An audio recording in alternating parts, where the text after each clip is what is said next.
इतना तो आपको समझ लेना चाहिए। बाबा जी ने कहा कि मतलब सत्संगी बनाए जा रहे हैं। हमने आपने कहा नहीं नहीं, हमारे गांव में हमारे जिले तहसील ब्लॉक में इतने कहा अच्छा। और एक छोटा सा खेल खेला, छोटी सी लीला की, सब पता चल गया कि सत्संगी कितने। सब के सब एकदम मैदान छोड़कर ही भाग गए।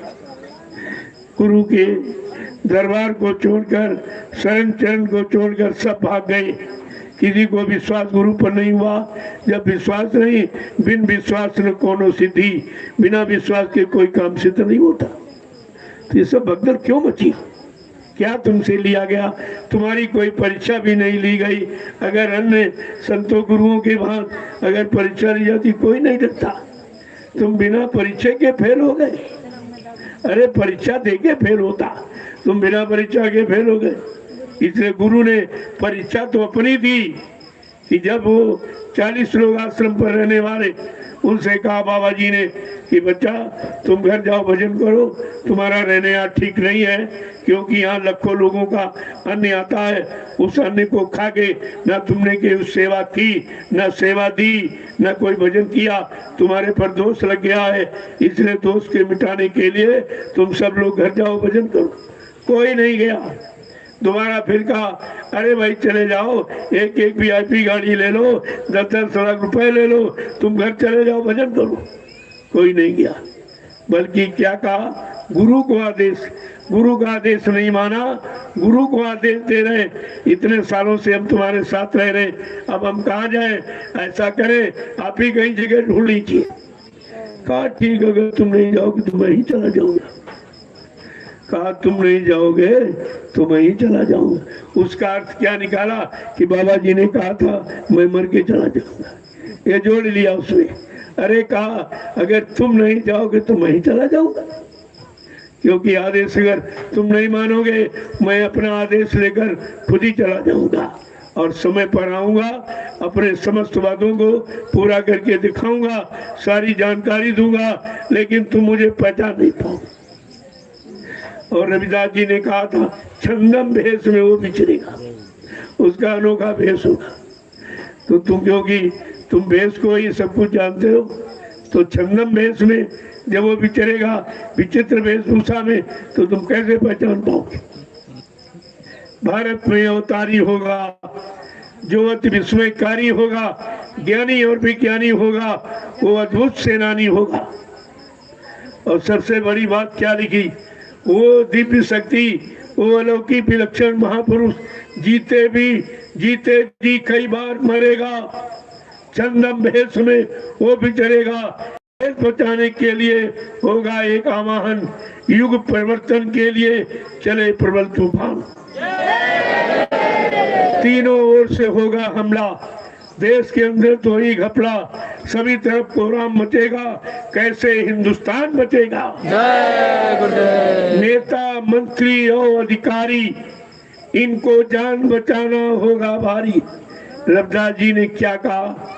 सैकड़ों वर्ष पहले मीराबाई के गुरु थे, जब आए तो उन्होंने ये भविष्यवाणी में कहा था, ऐसा एक दिव्य अलौकिक विलक्षण महापुरुष धरती पर भूमंडल पर आ रहा है, उसका ये सब काम होगा।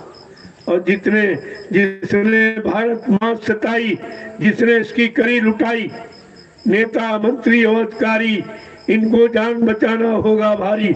ये छोड़ सब मैदान भगेंगे, अपने अपने घरों में ये छिपेंगे, लेकिन महापुरुष क्या करेगा? ढूंढ ढूंढ कर बदला लेगा, सब हिसाब चुकता कर देगा। कोई नहीं बचेगा।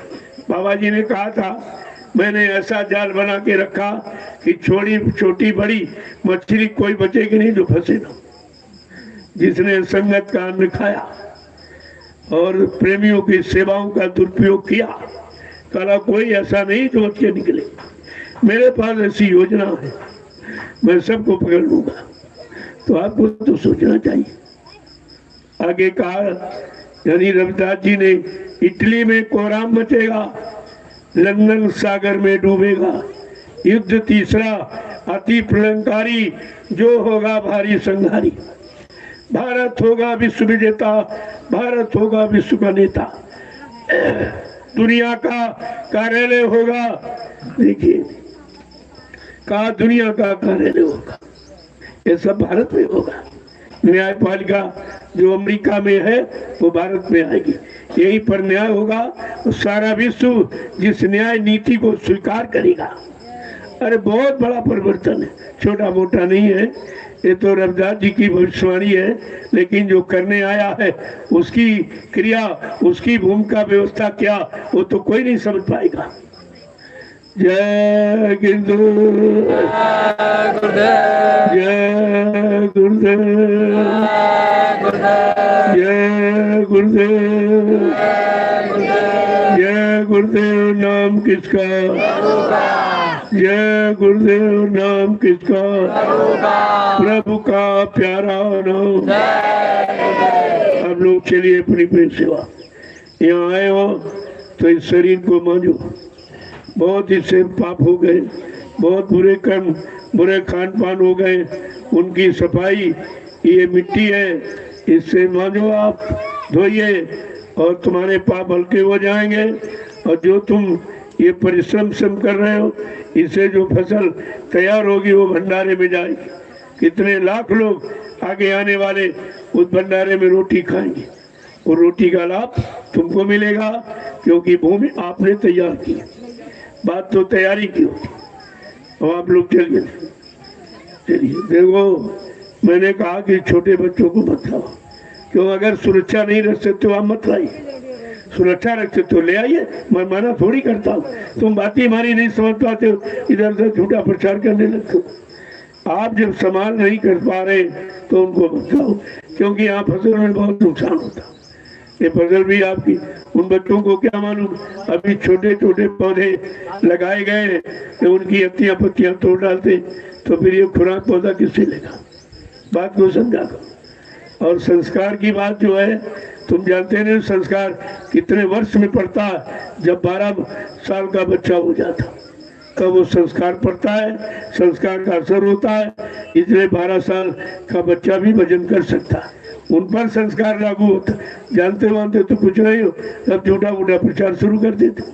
तुम्हें क्या मालूम इसके बारे में कि संस्कार किन पर पड़ता है? संस्कार लेने और पाने का अधिकार कितनी उम्र वालों को होता है? जय गुरुदेव। लेकिन जो निंदा आलोचना बुराई करते उनका विषय नहीं है, वो कुछ न कुछ गंदगी टटोला ही करते।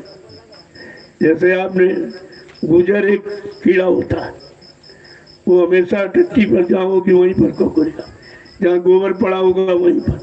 उसकी प्रवृत्ति है गंदगी इकट्ठा करने की, और गंदगी उसका भोजन है। इसलिए आप गुणग्राही बनो, अवगुणग्राही मत बनो। आप दूसरों की प्रशंसा और अपना काम करके दिखाओ तो प्रशंसनीय हो जाओगे।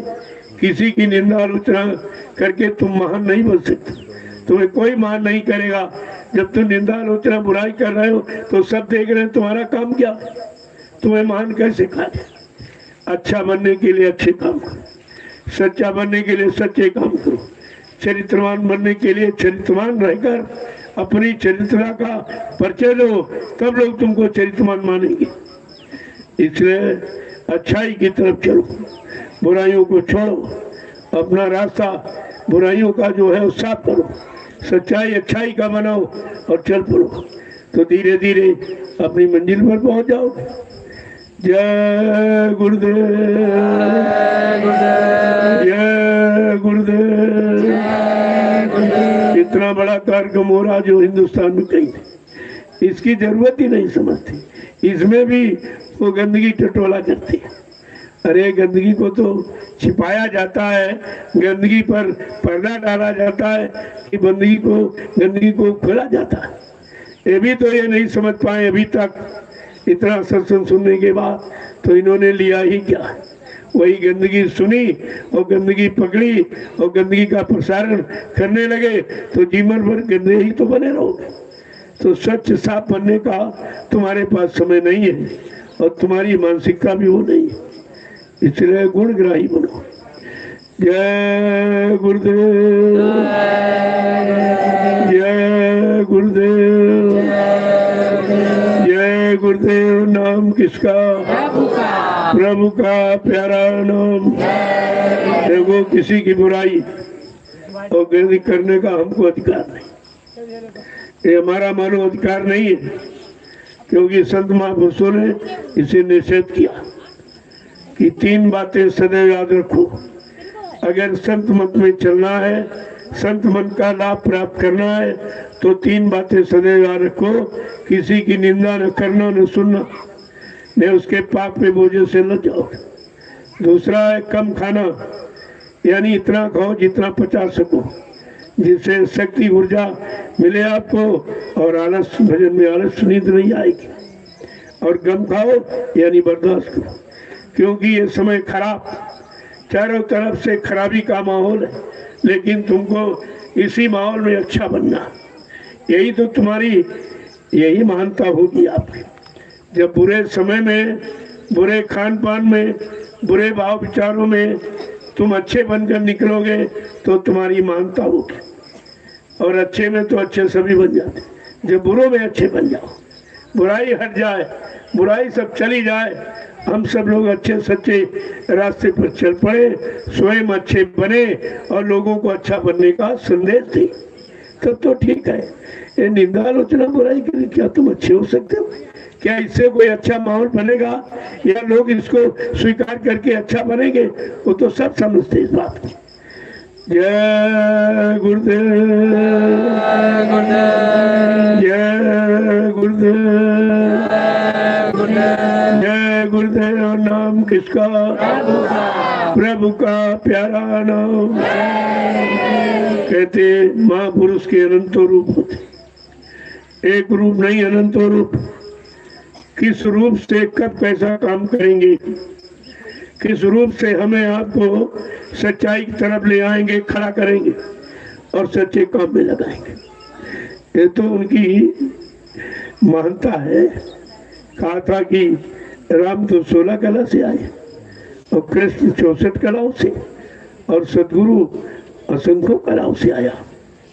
कहा था जब महापुरुष अपने लोक से चलते हैं तो बीच के लोगों से अच्छी अच्छी शक्तियों को साथ में ले आते और उनको सिखा पढ़ाकर धर्म कर्म नीति का, उनसे देश समाज का काम कराते।